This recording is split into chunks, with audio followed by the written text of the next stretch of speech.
Lions TV. We are sponsored by Regal Elevators and Lifts Consultants Limited, a company that is owned and operated by a Millwall fan, just like every single one of the sponsors that you can see on the screen right now. If you are going to do a bit of business in 2022, then please keep it in the Millwall family by checking out all of our sponsors' website links in the description below or on our website www.lionstv.co.uk. This is your preview show for the very first league game of the 22-23 season. A sold-out Den sees the players return to South Bermondsey and face Stoke. As always, let's start out with a starting 11 that we think the gaffer might pick to start the match. Okay, so lots of players through the door, lots to choose from. We've seen teams play 45 minutes and then it completely changed for the second 45. Gary Rowett did say don't pay too much attention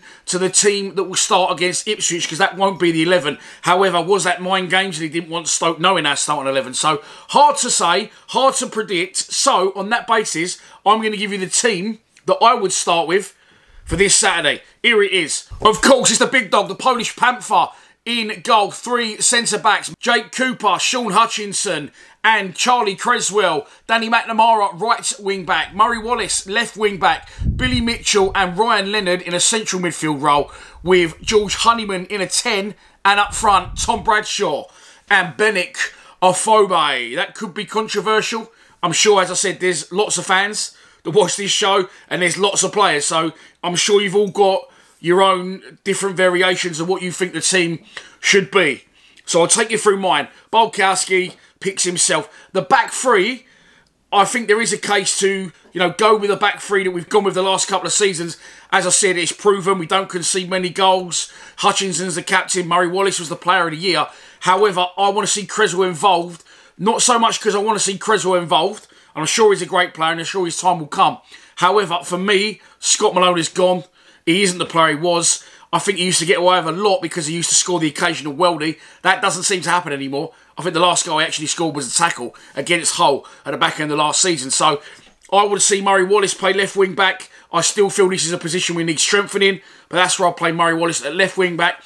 Danny Mack at right wing back. Billy Mitchell centre midfield. No George Saville. I just feel that Ryan Leonard has done really well in pre-season, and I feel for some reason it's calling out to me. We need to go with experience. Some might say Mitchell isn't experienced. I will tell you he is, because he was, I think, our most capped player last season. Definitely was amongst the midfielders. And as I said, Ryan Leonard in there, along with Honeyman. I do actually prefer Honeyman in central midfield. However, I think the three of them buzzing around, as we know, Leonard likes to get forward as well and can play on a 10. I think with the experience and the legs in there and the energy, I think that'll get us through the game. No Fleming, of course, and I agree with Kenny on his previous comments. If you haven't seen our podcast that went out earlier this week, take a look at that. I don't think we need to rush Fleming. I think that Rowett has hinted towards that as well, that we, don't rush him in. He's 23, come to a new country. He hasn't got going yet. Moment of brilliance against Crystal Palace, but for me, I wouldn't start him. I wouldn't rush things. I don't think we're going to be anywhere near the relegation zone this season. So let's softly, bring him in nice and slowly, and when he's ready, he'll get firing. I'm sure he will do. But for me, I wouldn't start him. Mason Bennett potentially has a case to start. Has looked good when he's come on, but he hasn't been a starter for Rowett either, so that may point towards Rowett's team selection. Although he did bring Mason Bennett to the club and has given him new contracts. I don't know, it's just the injury thing with Bennett, and he can blow hot and cold sometimes. And I just think with Honeyman and Leonard and Mitchell, you're guaranteed legs, energy, tenacity, and 110% and 90 minutes out of all of them. Ryan Leonard, as we've seen before, he'll carry on if his legs falling off. Ain't bothered. So for me, I'd go for those three up there. And then up front, again, could Fleming play up front? Could Bury play up front? Could Bennett play up front? Don't fix what's not broken. Our strike duo last year, 24 goals between them last season. Okay, Bradshaw hasn't fired in pre-season, but again, we haven't really provided them with a lot of service. So I stick with what we know for now. Don't forget as well, 7 subs this season, of which you can get 5 on the pitch. So plenty of strength in depth is going to be needed. The other one I've left out there, of course, is Shackleton. Not seen enough of him, if I'm honest. Think he looks okay in the midfield role. And as I said, he's going to be a good player. He's got promoted with Leeds and played in the Premier League, but he's only just turned up, not been with the squad long. Did play against Ipswich, didn't he? And some minutes against Hamabi, but I think again, let's not rush him in. His time will come either through injury or form in training. So that's the team I'll go with. Let me know your team. I'm sure you'll pull me up on it in the comments below. And so we move on to our opposition, Stoke City, managed by Michael O'Neill. Of course, they used to be managed by Gary Rowett, and we beat Stoke 2-0 in the first game of the Rowett Revolution. Benik Afobe, of course, also faces his old club. I know he's a Stoke player, but he was at us last season. However, he did go back to Stoke before missing out Bruges and eventually landing back in South Bermondsey. So it's not scores to be settled, but Afobe's going to want to show Stoke what they're missing.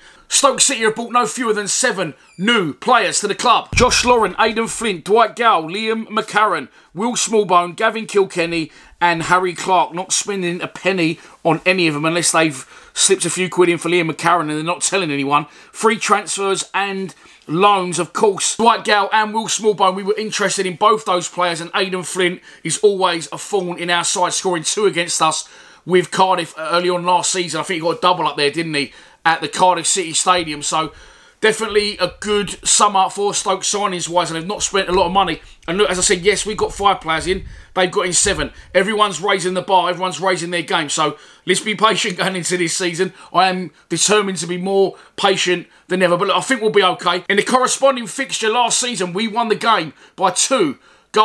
We come from behind in the second half. Tom Bradshaw getting a double. Some good crosses into the box that day from Shea Ojo. I wasn't in the executive box that day. I was in the kitchen stand. Really, really good day. It got Bradshaw firing. I think it got our season firing on all cylinders. So we'll definitely take that result again tomorrow. Stoke City finished 5 places and 7 points behind us last season in 14th place. And I know I have not been over positive about our friendly results. They've also done, well, a lot worse than us, actually, of their 5 friendly games. They have won only 1, drawn 1 and lost 3. And as you can see, all against lower league opposition and Hearts in the SBL. So they're not coming in to the game firing on all cylinders. And maybe that does prove a point where a lot of you do say, forget them, they're only friendlies. So this is your pre-match prediction. And here we go. I am going to open things up by saying I think it's going to be a 1-1 draw. I would love to see us come out, all guns blazing, push Stoke aside, and then take an absolute army up to Bramall Lane the following Saturday. However, with Cambridge in between, of course, in the League Cup, I don't think that's going to happen. I think it'll be a tetchy affair. I think it'll be, you know, a bubbly one. Everyone returning. That first game back, everyone returning, I find a lot of the time it's just like, how you been, mate? How was your summer sort of thing? And there's not that much concentration on a game. But hopefully the players will be switched on. If not the crowd, who will be boozing, I'm sure, in their droves. But I'm going to go for a 1-1 draw with Benik Afobe to get the goal against his old club. And that's your lot for this preview show. I hope you have enjoyed it. There may or may not be score predictions out tomorrow at 4 PM. We haven't decided if we're going to do it this year or not. And the reason being, it's me being a little bit of a miserable bastard, if I'm honest. I can't be bothered to keep chasing the boys for videos and keeping score of who's got what predictions right. I just haven't really got the time to do it anymore. So there may or may not be score predictions out tomorrow. I'm sure you'll know our decision when you look up at 4 PM and there's a video there or not. But I can tell you this. We are the only fan channel in existence across the board, to my knowledge, that streams live matchday commentary direct from the den in our case. And I will be back in the game. Box 2, bought and paid for. Thanks for coming. I've moved along from box 1. I am now in box 2, so I'll get a better view of the pitch. Good people in there. Thanks for letting me in, boys. And I look forward to driving you mad with my matchday commentary for every home league game this season. If you can't get to the den, if your leg's fallen off, or you've got a funeral or a wedding, or you've got to work, other than that, can't see any excuse, or you're an expat, in that case, I can guide you through the 90 minutes and hopefully we'll get 3 points on the board in South Bermondsey. Please subscribe to Lions TV. Come on, you Lions.